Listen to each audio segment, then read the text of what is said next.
Mary, Mary and her ukulele. I forgot my glasses. Oh, wait. Sorry. Oh, I'm sorry. Let me start that again. Mary and her ukulele.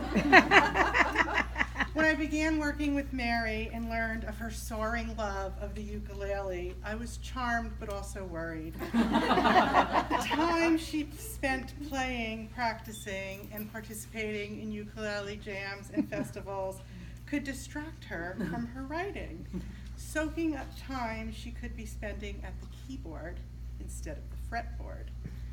This happens sometimes. But over the years of working together, I learned more about Mary's writing, but more importantly, I learned about Mary. I came to see that there is little separation between Mary's music and her writing. The creativity, sense of story, and rhythm she strives for on paper is intrinsically linked to the energy, cadence, and joy that fuels her life in sharing her music.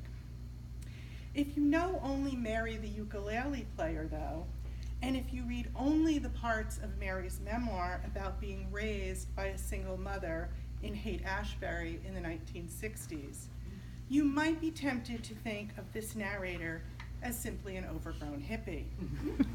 But you would be missing something.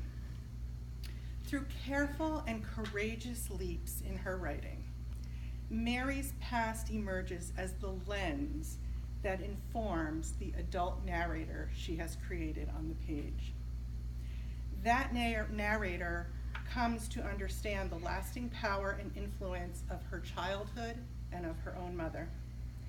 Mary writes without flinching about raising 4 kids against a backdrop of divorce, limited finances, educational challenges, and the economic instability of trying to live in the physical places she loves. But mostly, Mary writes about what happens when everything collapses, and instead of sinking, she is buoyed by fierce love and determination. As I've watched Mary's writing skills grow, what emerges most clearly is how she's been able to transmit to the page a relentless optimism. It's not a Pollyanna optimism, though, but one born of a reality steeped in honest vulnerability and a relaxed and natural belief in the goodness of people and life. Wait, maybe she is an overgrown hippie. Please welcome the delightful Mary Crines.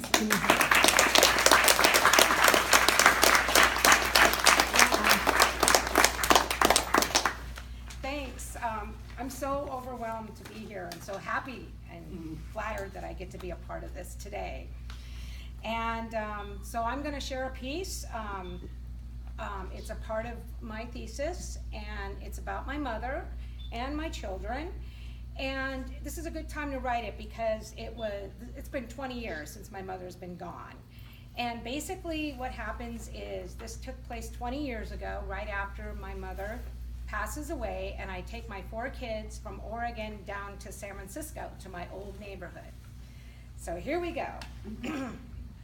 A small elderly woman swept the sidewalk, bent over her broom. "Hello," I said. "Do you still have the big dog?" The lady looked up, large brown eyes and a face that had obviously seen quite a bit. "I haven't had no dog in years." "Don't know what you're talking about." She continued sweeping. "That dog that used to hang up the top story window, barking like mad." I pointed up. "That dog used to scare me half to death. I was sure he'd jump right down on top of us. You remember, the big black dog." The lady stopped sweeping and stared. "You mean Pierre? How could you ever remember Pierre? He's been gone so many years." She looked as if she had lost a dear friend. "I used to live right there." I pointed to the building next door. "I can't believe it." She grabbed my hand.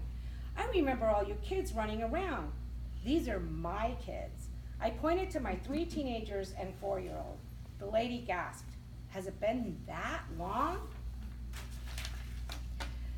Everything around me suddenly faded and reappeared, so clear, so bright, it hurt my eyes. The trees were saplings again. I turned, and my brother Michael and sister Jenny ran towards me, along with the neighborhood kids. as if time had never passed. A bark startled me, and I saw a large black dog hanging out a window. Then I saw her. My mother came towards us, rubber thongs flapping as she walked, revealing bright red toenails. Her long, wild hair blew in the breeze, and she smiled and waved. She wore a flowing skirt and flowery blouse. During the week, Mom wore her hair in a bun and dressed like a teacher, but weekends were different. Mary, Michael, Jennifer, come on, she yelled, let's go. Suddenly, things weren't as bright. Megan tugged my hand. You said you'd take us to the park, Mommy. My mind whirled. I wasn't sure what was happening. We said goodbye to the old woman and walked towards Golden Gate Park. Jeremy and Melissa said they were bored. Hey, Mom, said Stevie, can you show us Hippie Hill? I smiled. Sure. We hurried up to keep up with Mom. I skipped effortlessly alongside her. With Mom around, I always felt secure. Let's go dance with the Deadheads, Mom said. It'll be fun. We walked towards the music where hippies in colorful clothing moved to the rhythm. The smell of incense intermingled with eucalyptus. Mom started to sway, and I felt the beat tingling through my body, drawing me towards these people who represented peace and love in a crazy, mixed-up world. Mom's beads dangled and shook, and I danced in circles. Michael said the Grateful Dead, reminding him of alien beings from outer space who were grateful to be dead. Mom smiled. My kids and I followed a weathered cement trail to a hill surrounded by sweet-smelling eucalyptus. This is where it all happened, Hippie Hill. Stevie, who idolized the Grateful Dead and Jimi Hendrix, couldn't believe he was standing where his idols had played. Wow, he said, Grandma told me about this place. I'll show you some more. We headed towards Haight Street. A McDonald's loomed in front of us, and the old fish and chips place was gone. The bowling alley was now a music store, but other colorful storefronts still crammed the streets, and incense seemed to cling in the air. Mommy, the playground, Megan put into the huge slide. We had to head back there. The older kids rolled their eyes. Okay, kids, run off your dinner. Mom was behind me. Michael and I bolted toward the slide while Jennifer headed for the swing. Here I am, Mommy. Megan's voice surprised me from the top of the slide. I remember seeing the tops of trees and buildings from there, and a sensation of flight in my stomach. Megan slid down, giggling. Then she ran toward the moon swings. Suddenly I felt faint.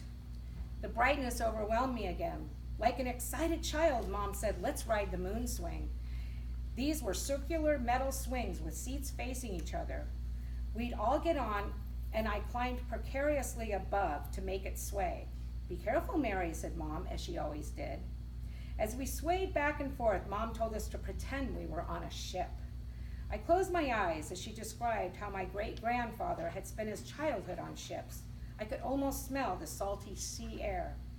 Suddenly, Mom stopped talking and smiled, her blue eyes sparkling. Mary, it's time for me to go now. Mom, no, not yet. 2 days before, I'd been on a fishing boat in Oregon. Chris and Bill, two crazy old hippies, steered. Bill, who had once danced with my mother in the Deadheads, shouted, "Don't scatter her ashes against the wind." When we threw old Joe's ashes, he ended up in our faces and our beer, but we drank to old Joe anyway. Did you hear that? I shouted to my brother. Then I bent over the boat to throw up again. Majorly seasick. It's time to say goodbye now, Mary. Michael shouted against the wind. No, don't let her go yet, I pleaded. Mary, you've got to say goodbye. It's time. Finally, the tears I had held in for so long began to fall. I was a lost and confused child, unsure which way to turn, as if no one was there to guide me. At Golden Gate Park, Mom held my hand. I must go now, Mary. Remember, I love you. I felt incredible warmth in her hand and squeezed tight. I squeezed my eyes shut, too, then called out, Mom? When I opened my eyes, I was on the moon swing, but the hand I was holding was much smaller. Don't cry, Mommy, said Megan in her little voice. Mom, what's wrong, said Jeremy. Mom, we thought you were losing it, Melissa added. I could not speak. Finally, Stevie said, Grandma used to come here, didn't she? Yes, she did. Stevie and Melissa both climbed on the moon swing with us, and Jeremy clambered above the seats to pump. Be careful, Jeremy, I said. Okay, kids. Pretend this is a ship.